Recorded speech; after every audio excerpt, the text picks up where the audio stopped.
of the world.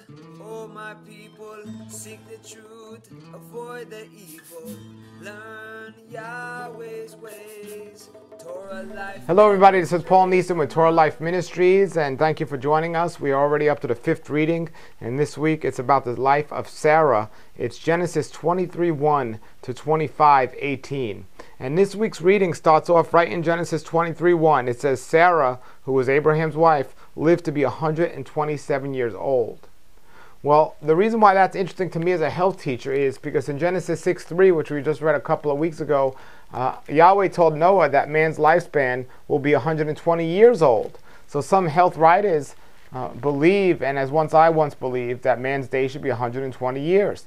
There's even some health writers that write books and says 120 years.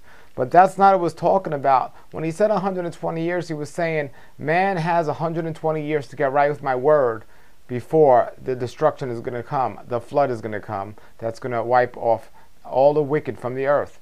Well, today is not much different than then, because Yeshua says the times of the end times today will be like it was the times during Noah. And all this time we have now is time to get right with his word before the destruction comes. We also see in this week's reading that Abraham himself lived to 175 years and his son Ishmael to 137 years. So obviously man's life wasn't limited to 120 years.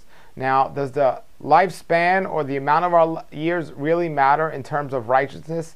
No, it doesn't. But our actions do have something to do with the quantity and quality of our life.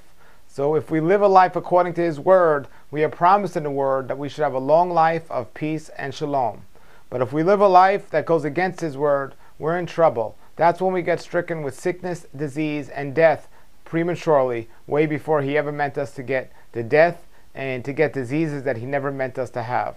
So if we want to be healthy and have a happy life, a blessed life, we have to get right with his word. It says Abraham was right with his word, and it says in the scriptures that Abraham was old. This is in Genesis 24:1. Abraham was old, advanced in years, and Adonai had blessed Abraham in everything. He didn't say in some things, he didn't say sometimes, he said he blessed him in everything.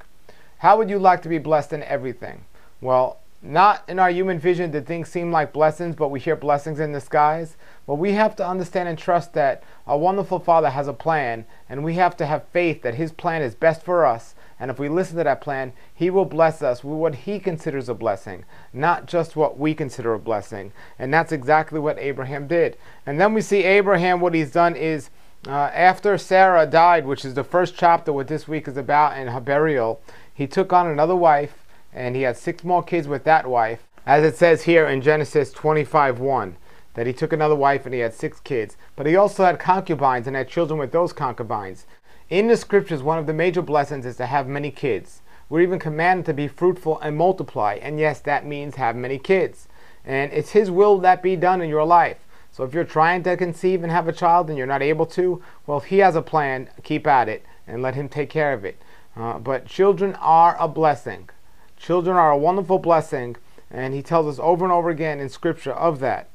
And Abraham was blessed with many, many children. Well, why was he blessed, and why did Yahweh say he was blessed? Again, it says in Genesis 24 that Yahweh blessed Abraham in everything. And we see here he was blessed because he did everything that he was told to do. We go back to Genesis 7:5, and it says here about being blessed for listening and obeying our Creator. In Genesis 7:5, it goes on to say that Noah did all Yahweh ordered him to do, and we know Noah was blessed. And it goes on in several places in the scriptures talking about the blessing that comes along with obedience. And if you want to truly be blessed, the scriptures and the Torah show us it comes down to obedience, being obedient to his word, keeping his commands, at least knowing you have to, and not making excuses to say, well, I'm saved by the blood of Messiah, so I don't need to keep his commands. No, we're only saved by the blood of Messiah, but we're certainly blessed by keeping his guidelines and instructions. That's how we're blessed.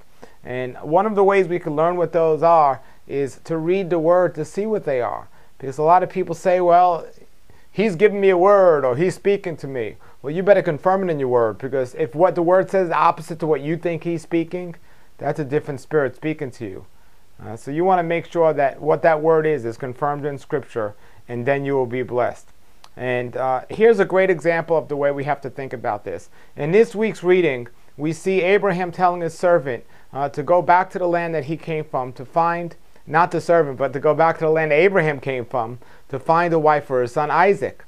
He says, do not, and he says it twice, do not, I repeat, do not take a wife for my son Isaac from the land of Canaan. Go back to my homeland. So he goes back to the homeland, his servant. He finds Rebekah, who's going to be Isaac's wife. But this is such a profound thing that Laban said in the scriptures when the servant was asking if he can have his sister to be his wife. He says, since this comes from our Creator, we can't say anything to you, either bad or good. That's it.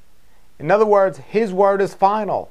It doesn't matter how we think or how we feel about it. His word is final. Now, if our thoughts and our emotions go along to confirm we feel good about his words, even the better.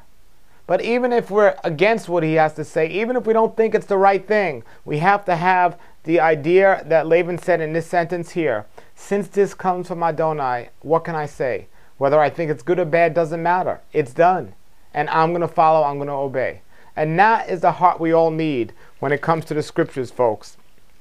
And the Torah goes on and talks us about what he says. So regardless of how we feel, we have to get right with his word if we want to be blessed.